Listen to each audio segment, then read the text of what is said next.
Congratulations on making it to the last lesson of the last module of this course. Let's reflect on where we've been in this course. Now remember, the People Manager Value Proposition provides a guide to the key HR-related tasks of effective people managers and HR professionals.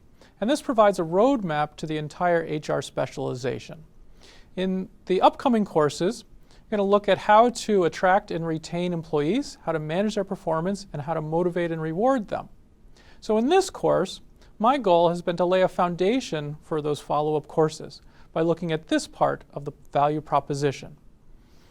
Managers need to be able to translate organizational objectives into concrete accomplishments that workers need to pursue, and need to figure out how to devise a strategy for motivating and leading employees to fulfill those work objectives. But remember, as we've looked at in this course, this doesn't happen in a vacuum. It's influenced by the legal environment, norms, labor unions, and other factors. Now, when devising an HR strategy, remember that you have choices. Organizations and managers often default to very simplistic ways of managing people, typically hierarchical, controlling ways of managing people, and often they blame it on the competitive landscape. Well, the competitive dynamic is such that I don't have a choice. I have to manage my employees in a way that focuses on labor cost management, keeping labor costs under control.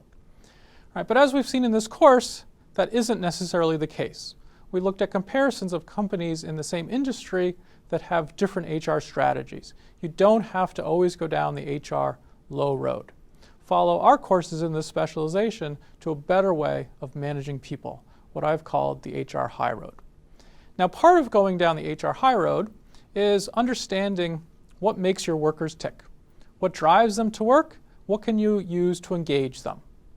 So you need to understand what makes workers work. Why are workers working? Some workers are working primarily for income. Others are looking for more psychological rewards, like positive self-esteem, maybe a sense of belonging.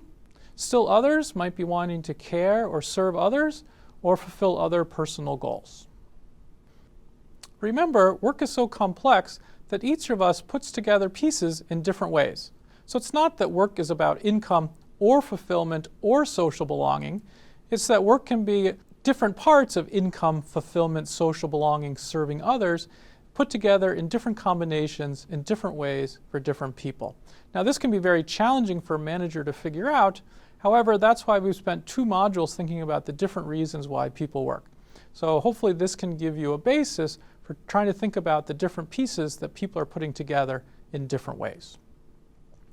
Now, we also saw how economics, psychology, and sociology can be very useful for managers, but only if the assumptions of these different paradigms match the nature of your workers. So in thinking about, should I apply insights from economics or psychology or sociology, don't just apply the lessons blindly. Think critically and carefully as to whether the assumptions of those paradigms match the nature of your workers. So look at your workers, and do you see workers who fit the assumptions of economics or of psychology or of sociology? If they do, then I encourage you to apply the insights that we've talked about in this course.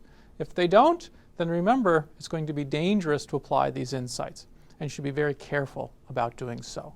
So don't try to fit square pegs into round holes. Now remember, you don't manage in a vacuum. There's a swirling vortex of organizational norms, social norms, laws, unions, and other factors comprising a very complex environment in which you're managing. This includes paying particular attention to employment and labor law in your country. However, don't manage defensively where you're going through the motions simply to try to avoid adverse legal action. Yes, you should always be consistent and non-discriminatory. You should always focus on legitimate employee performance issues, legitimate job needs, but not because that's what the law often requires. Rather, you should do that because that's what good managers do, and use the law as a reminder of these sound managerial practices. Now also, if you're an HR manager, don't be the HR police. If you're a line manager, insist that HR in your organization is a partner, not an enforcer. Lastly, embrace your role as a manager.